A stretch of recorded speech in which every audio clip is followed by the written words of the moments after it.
We start, though, in Spain. It's Sid Lowe with us to discuss this possibility, Sid, that we could see Spanish teams back training sooner rather than later. Yeah, this is based on the fact that the CSD, the Consejo Superior de Deportes, which is effectively Spain's sports minister, finally brought together Rubiales and Tebas, the head of the federation and the league, who have been at war for as long as anyone can remember, and basically sat them down and said, right, we're going to sort this out. And I think the way to sort it out is to effectively impose upon them a series of plans. Now, they went through the plans. There was an 8-hour meeting between the three of them, between Irene Lozano and Rubiales and Tebas. And the idea now is that they will lay down the protocols which enable clubs to go back into training, and then, if all goes well from there, of course, to restart competition in La Liga, almost certainly behind closed doors. Now, the first thing to say here, of course, is that all of this is dependent on the rules to do with the state of emergency in Spain, on the rules to do with the lockdown. Now, that has already obviously gone well beyond the point at which we expected to go from at the very start. This started on the 14th of March. It will continue into May now, but the hope is that after this weekend, there can be some relaxation of those rules, and maybe then the beginning of a process that enables Spanish clubs to go back into training. That said, of course, while we haven't yet been given the details, we do know from what La Liga have said previously, the beginning of those training processes will be in small groups. They will be in clubs not going into the dressing room together,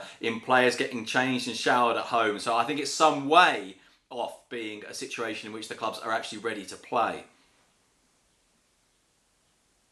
However, when that does eventually happen, suggestions, reports said, I don't know where these have come from, that basically they want to mic up the players, the refs, the coaches, to try and add a little bit of zing to it, because of course when the games come back, they will be played in front of empty stadiums. Yeah, I must be honest with you here, Dan. I do not see for a minute the players agreeing to this. I think the Players' Union will have something to say if this does become firmed up as a plan, and I don't think they're going to accept it. I think maybe some clubs will. You've already seen this, by the way. I don't know how closely you watch Spanish TV coverage of La Liga, but you'll see that some clubs enable dressing rooms to have TV cameras in them. So you'll get the pre-match team talk from the manager. You'll get that little huddle before they go out of the players shouting, come on, we can win this, and then they'll follow them out onto the pitch. And that's normally an agreed slot of a minute or a minute and a half, which they can then put out.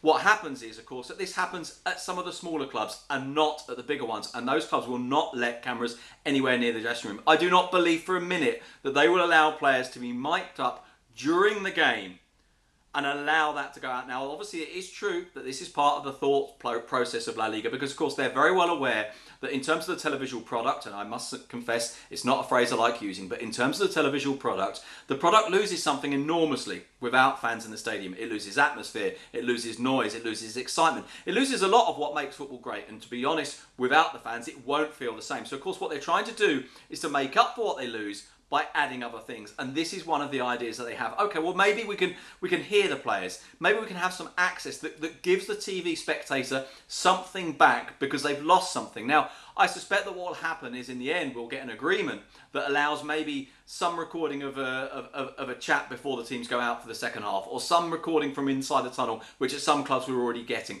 But I don't think that clubs are going to be at all keen, and I don't think the Players' Union will be at all keen, to enable players to actually be mic'd up during the matches.